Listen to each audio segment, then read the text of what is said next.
already, and I will hand things over to the staff. All right, just got all my Zoom controls in order. Welcome, everyone. Thank you so much for joining us. 2 minutes after 10, I think it's a great time to kick us off. Please say hi in the chat and let us know where you're joining from today. Please be prepared to have your camera on for the next hour, since this will be a very interactive session, especially in the second half. My name is Stephanie, and we also have Michelle here. We are the two co-founders of Women in Climate. And before we kick off, let's do a quick poll to see how we're all using AI today. You should see it pop up on your screen in a bit.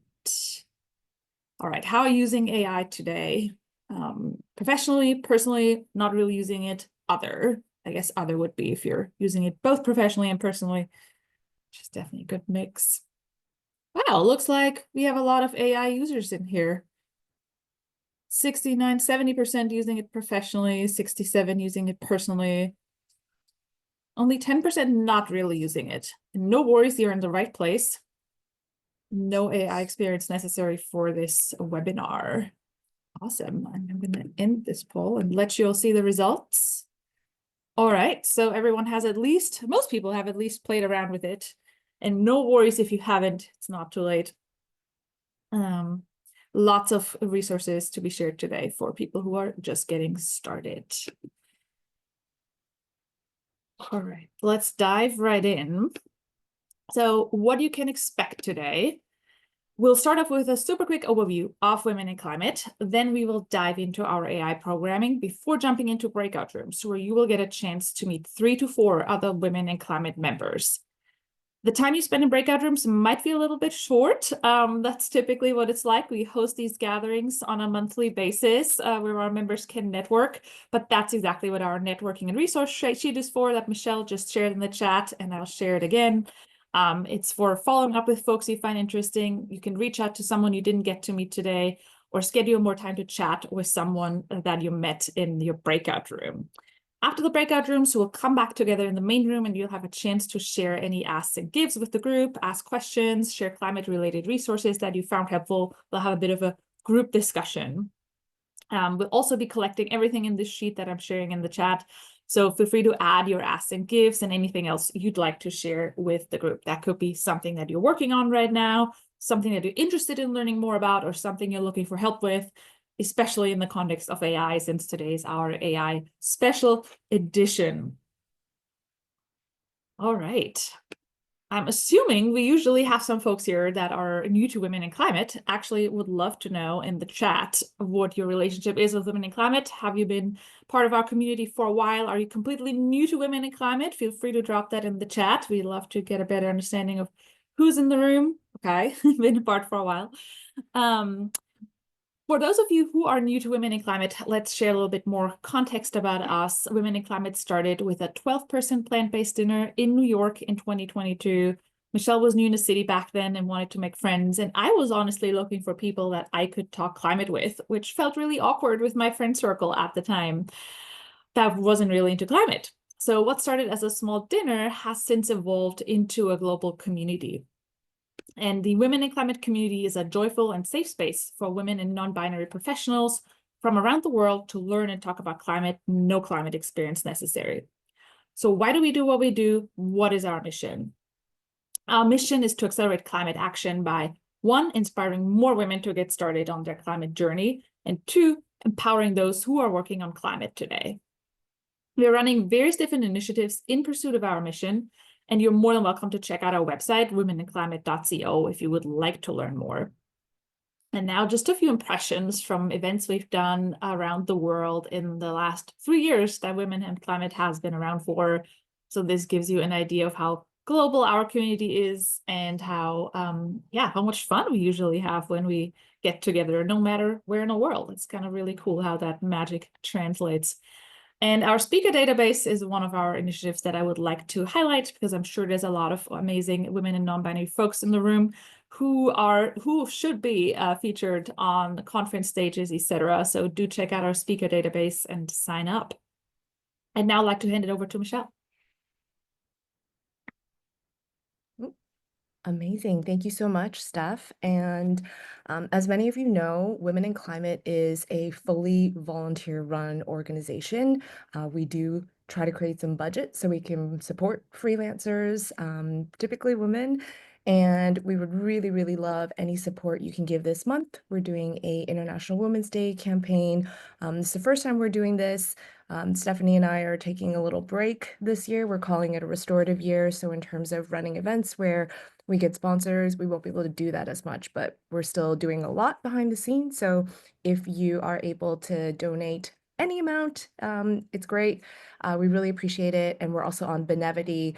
We're a 501c3 registered in New York. Next slide, please. So today I am very honored to bring onto the stage some really fantastic speakers. We've got Courtney, Ratri, and Helena to bring us through a conversation on AI. But before we get started on that, I wanted to share with everyone my journey with AI this year. And I'm actually just going to pop on my timer here because we are really serious about this stuff at Women in Climate. Um, I'm just going to start the timer. We've got about 25 minutes for this panel here. I hope people can see the timing there. But I had the opportunity to go to Abu Dhabi Sustainability Week as well as Davos this year. And AI was definitely a big topic of conversation. And personally, I was that AI user that, uses ChatGPT to, essentially be a glorified Google search. That's really all I was using it for. But ever since going to these events, I learned a lot in terms of AI and also the gender gap. Adoption in AI in 2024, we can see that there are more men that are using AI than women, and the stats were actually more stark a couple years ago. And if you go younger, the gap even goes a little bit further. And when it comes to upskilling, I read an article where for every 3 men that sign up for a course on Coursera, 1 woman signs up. And in terms of future jobs, 30% at least will require AI knowledge, not replacing the job, but it'll be a skill that employers will be looking for. And if the stacks are, the odds are so stacked against women, I wanted to really use this as an opportunity to bring the conversation to our community, especially with the climate lens as well. So next slide. I've been on a personal AI journey myself, and I started taking a prompting course. It's actually a Google one through Coursera. And my friend in Toronto, she owns a high-end sort of vintage store. I met her because I shopped at her store, and we were putting our heads together and thinking, oh, we should do this event, for International Women's Day. She has a couple clients that are in the public space and, do public speaking that wear her vintage, and I do as well. So we were kind of planning this event and we were coming up with titles. Next slide, Steph. And, we were like, oh, like women professionals and sustainable impact, women of fashion, women professionals of impact. We were like, oh yeah, these are great titles. And, we both knew like those weren't the titles we were wanting. And my friend was like, oh yeah, I'll probably come up with it in my sleep. And I was like, you know what? I'm taking an AI prompting course. Let me try and do this via AI. And she's like, oh yeah, haha, yeah, I'll come up with it in my sleep.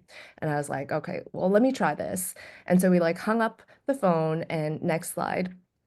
I did a prompt in Google AI Studio, and wow, I was just blown away by the titles that it came up with. Like, I could not even come up with these in, my wildest dreams. And I blacked out the first one because she loved it so much. She's like, I want to use this one. Let's not share it publicly yet, but like, vintage power hour, style strategy, and sisterhood. Whoa, timeless and tailored, a vintage networking soiree for women. I was literally floored. And you can see prompt that I used at the top. And it really just took me 1 minute and I have 4 incredible options. Next slide. The other thing that I also did is with the work that we do at Clever Carbon, we have about 30 different clever terms. They're just different climate terms, and we, do some social media to teach people about what they mean. But I really wanted to categorize them because we hadn't done that yet. Like, this is a science term, this is an energy related term. But with 30 terms, I could literally sit there for an hour and try and like use my brain to categorize. But I wrote a prompt and, Google AI Studio did it for me in about like 10 seconds, not even. So I certainly am going through this like curve of using AI in my work, and it's definitely made my life easier. Next slide. But, at the same time, there's a lot that we don't necessarily know. There's a lot of energy, water resources that are being used. And while I was, at Davos for this dinner, we had this conversation about not using AI as a Lamborghini to deliver pizza, if you can get that analogy, right? Like, if there are simple things that we can do with a Google search or, just traditional methods, so to speak, that still could make sense sometimes. But yeah, just being mindful about how we're using. And I think personally, we're all going to go through our own strategies. So with that, I'm going to bring on our speakers for today. Next slide, please. We've got Courtney Fieldman with Spark. We have Ratri with Changemakr Asia, and we have Helena with Streamline. Very excited to bring everyone on.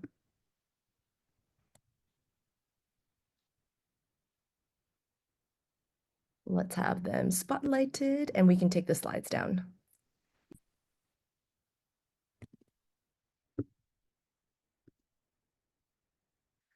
Perfect. So, I want to kick off this conversation with a second poll. As the speakers and I had this sync last week, we're like, we want to know what tools people are using in the audience. So, if you can tell us what tools you're using in this poll, that would be fantastic. Really curious to see.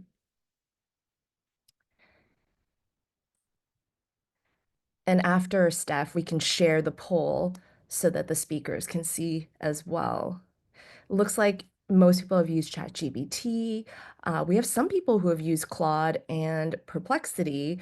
Looks like no one has used Cursor, and there's a couple of others as well. And maybe if you indicated other, you can put that into the chat. I know our speakers would be curious to see, but let's end that poll and share it out.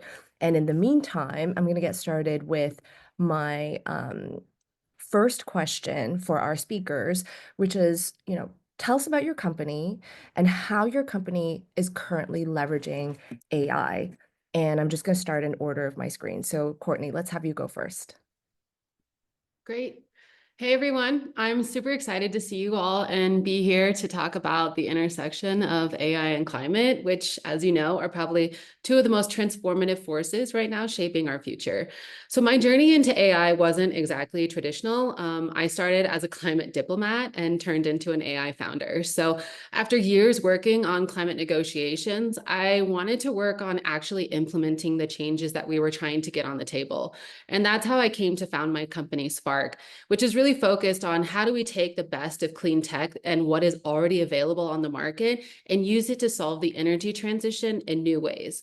So given that 68% of our energy is actually wasted and 80% of renewable energy cannot even get into the grid, right? Renewables suffer from intermittency. We get energy when the sun is shining, when the wind is blowing. So at Spark, we're really trying to innovate around this using AI to transform energy and how it's generated, stored, by using a combination of hardware and software to make AI-powered energy hubs that can predict, learn, and optimize energy in real time to help control renewable energy and get it into the grid and become more efficient and stable for homeowners over time.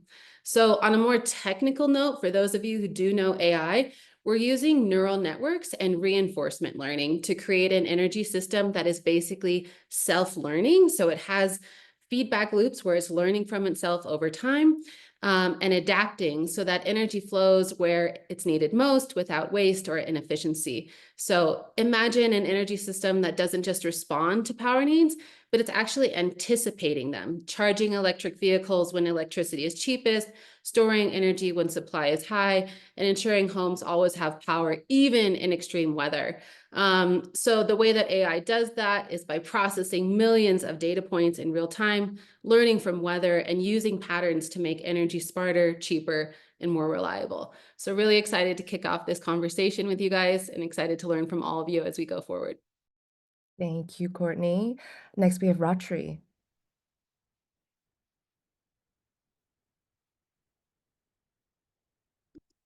Oh, Let me try myself. Okay. Hi.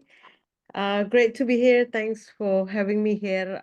Excited to share more about myself and the work that we do at Climate Fund. So basically, at Climate Fund, we actually use AI and remote sensing to tackle one of the challenges in the climate space, which is ensuring the blue carbon monitoring and restoration is actually works. What happened is with mangrove, as part of the blue carbon ecosystem, is actually store 3 to 5 times more carbon than tropical forests.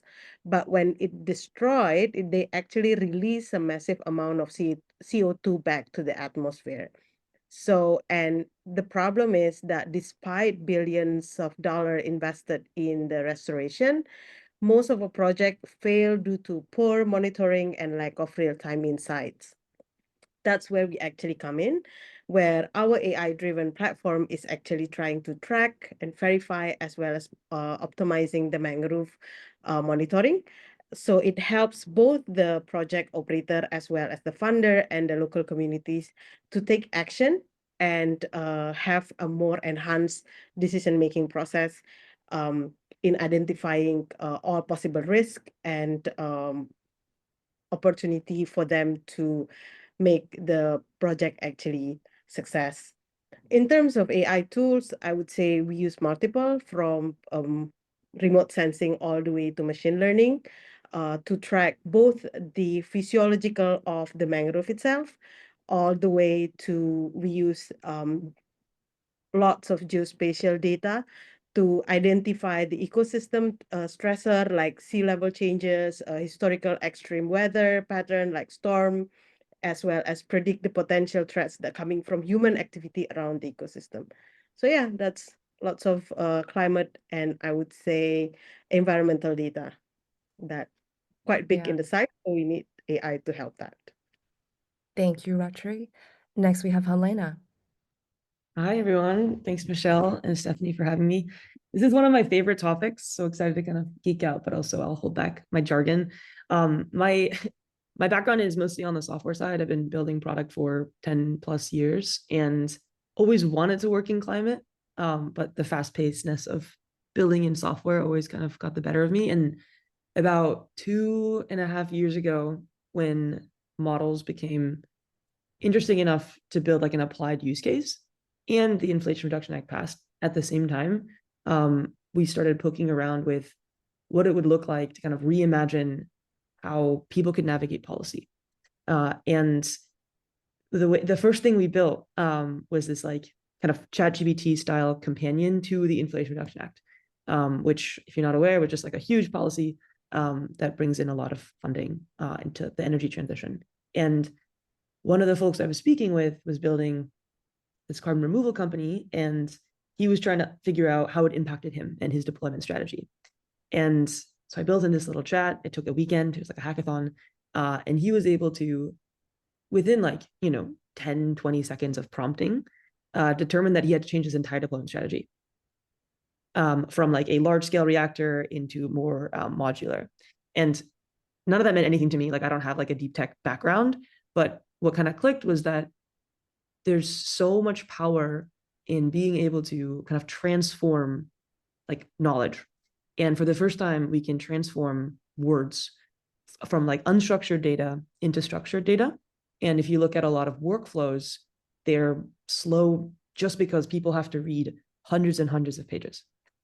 So we started building Streamline in like early 2023 to solve the problem of government funding for the climate transition and what that looks like in practice. Today we have two main products. One is our Discover tool that has these basically in the back end, what's happening is we have a bunch of agents and scrapers that are pulling in information from everything from grants.gov all the way down to every local government, pulling in all the opportunities, pulling in hundreds of pages of PDFs, scanning through it and figuring out for you as the applicant, are you a good fit for this? Are you eligible? And if you've ever looked at a NOFO or a FOA, you know how gnarly these are. If you haven't, I urge you not to. It's overwhelming and terrifying. But that's step one. And then we take you through the flow of developing your project and your proposal. And then we can help you repurpose your past work to kind of fit the needs of the funder. And a lot of the work we've done in the last few months, especially with the new kind of leadership we have, it's been around how can we help folks position the work they're doing to never compromise their values or their mission or what they're working on, but use the words that the funders are using. And that's the case with grant funding. It's the case with proposal writing. It's the case with pitching to a VC. You need to use the words that the person with money has, and you can still pitch what you're doing. So lots is happening in the world, and happy to chat about that later. But in terms of how we use AI, it's our entire product. So happy to chat about that, or how we use AI operationally as well with just Claude, ChatGPT, Cursor, etc. Well, thank you, Helena. Glad to have you in this conversation. So the next one is a big one, right? Climate and AI is at the top of everyone's mind. What are your thoughts on the benefits and the trade-offs? And maybe Courtney, we'll start with you here as well.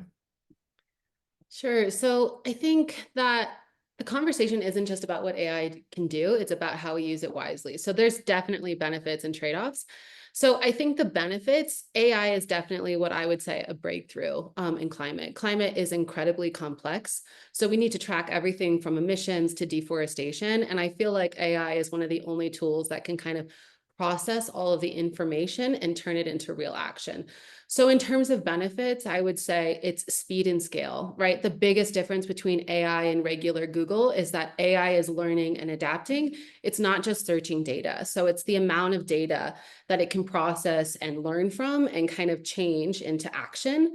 Then it's also kind of efficiency. So AI helps us to use resources smarter. So whether it's reducing food waste, improving energy storage, or kind of helping buildings to use power when needed, it's really optimizing. So using less waste and costs, which is essentially what we need for a more sustainable future. And then it's highly innovative. So it's not just efficiency, it's also creating and coming up with new ways to fight climate from different angles, right? Whether it's scary as it sounds, drones that plant trees, to a ChatGPT search. In terms of trade-offs, I would say AI models, if you don't know this, a ChatGPT search uses 10 times more power than a Google search. So in the future, we might see a 20x growth in the amount of energy that we actually need to power AI. But if we don't figure out a bridge fuel for that, that's where we really start to get in trouble. So, but on the other hand, what I would say is that AI is probably the key to unlocking renewables. It's solving intermittency, it's solving efficiency in ways that are actually paying itself off over time. So I know the debate is rife, but I think that it ultimately helps itself. The other things I think to be aware of is who controls AI. And that is why women are so important to this conversation, and same with data bias. So if AI models aren't trained on diverse data with women's perspectives in them, they're not going to be generating those results. So we need to make sure that this is accessible to everyone and that your voices are included in that. But in terms of the bottom line, I think it gives us real-time insights so that we're adopting faster. It makes predictions, it's optimizing resources. And for those of you like me who are really tired sometimes, it automates repetitive tasks. So you can focus on solving the big picture challenges and not be bogged down. But ultimately, what we could have done 10 years ago in terms of climate data compared to what we do now, I think that we're going to start seeing revelatory changes. Thank you, Courtney. Very comprehensive lens in there. Really enjoyed that. Helena, I'm going to invite you to make some remarks on climate and AI. Yeah, I mean, Courtney, I think everything you said is spot on. Could not have said it better myself. I think the only thing to add is around people's concerns around data use and just kind of highlighting some trends that we're already seeing. So just like any tech arc and innovation curve, there's this like competition happening at the base layer, right? So Anthropic building Claude, OpenAI building ChatGPT, companies building Gemini, like the amount of folks building models is really high and they have a lot of investments and they're moving really quickly. And if you are using any of these tools, you're probably seeing updates extremely frequently and huge announcements. And I think one of the biggest kind of pivotal things that has happened in this like model evolution space is with DeepSeek, which showed the entire ecosystem that it is possible to do this in a more efficient way and with less investment. So if you haven't geeked out on what happened with DeepSeek, I would do a quick Google search and like look at the whole chaos that's happening there, because it almost made every single US company working on these base models like do a double take of like, why did I just spend like billions of dollars investing in this model if they can do it with a few million? And if it's more efficient. So I think what that signals to me is that yes, we should be extremely, careful about the use of energy and the use of water and be very conscious. There's already things happening that bring down the cost and the energy use, and we shouldn't not use AI to solve the big problems. Like Courtney was sharing how valuable it is to move the needle on climate. And we should almost just assume that capitalism, for the lack of a better word, is going to run its course and bring down the energy use. And we should focus on like, pushing regulation to help that happen, but then also focus on how can we use applied AI and machine learning to move the needle on climate problems. Yeah, thank you, Helena and Courtney, for those remarks. And perhaps, an important application for AI, and my next question is there a relationship between nature and AI? And I'd like to invite Ratri to make her comments on this.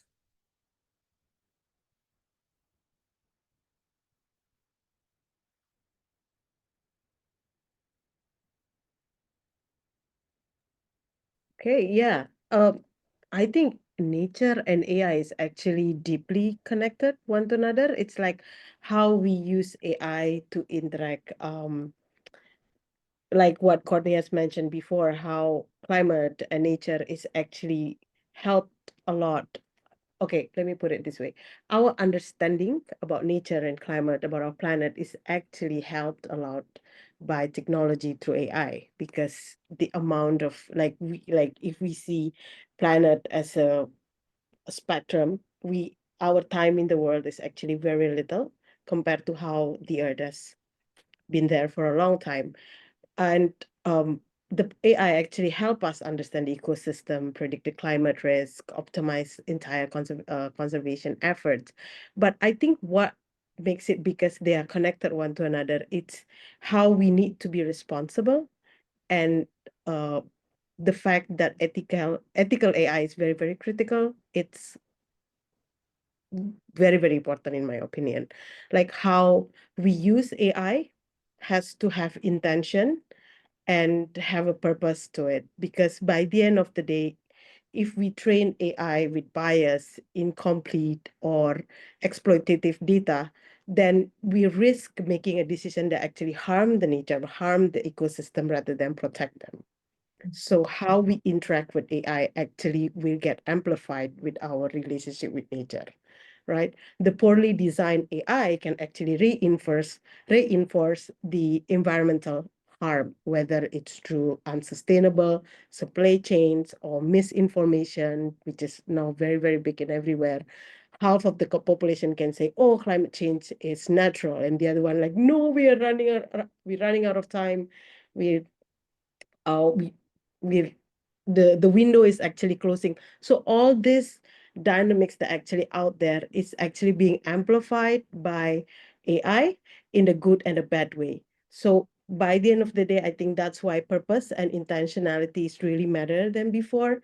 If we start with poor intention, especially with the the great Gen AI that come into our hands and become part of our life, if we use it for poor intention, then most likely we're gonna get a poor result into it. As simple as that, right? So it's about how we can use the tool to equip ourselves, to equip our team member, and to equip our communities, our children, to upskill ourselves, to go from average to good, and to from good to great. I think that's how eventually we as a human still hold the main decision making when it comes to AI.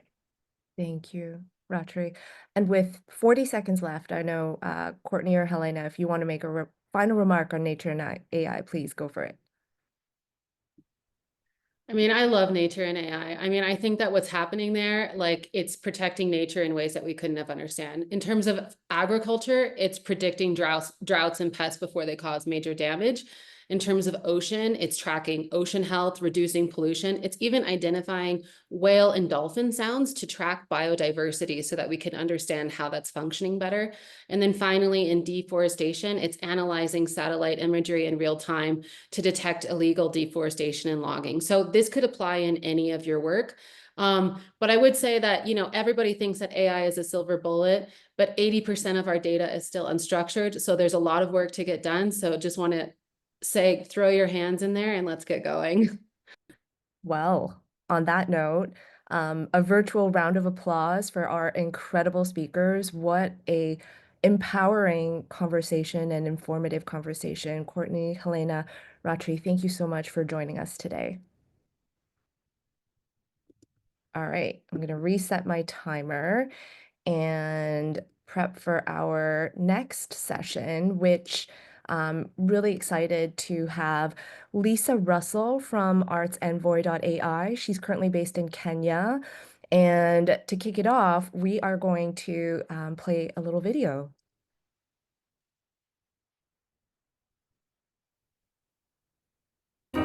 Seeking too many answers, asking if it's time to quit. Feel it coming, when would it be? Tears on my pillow, sand in my water, dim in my hello. When would it be? I've been through the fire, burning desire to keep getting higher. When would it be? I'm moving on, I still believe. I'm holding on, I still be me. I'm moving on, I still believe. I'm holding on, I still be me. I'm pulling all these stops out, I'm giving it my all now, and I will never fall now. I got my feet on the ground, and I won't shake and I won't fall.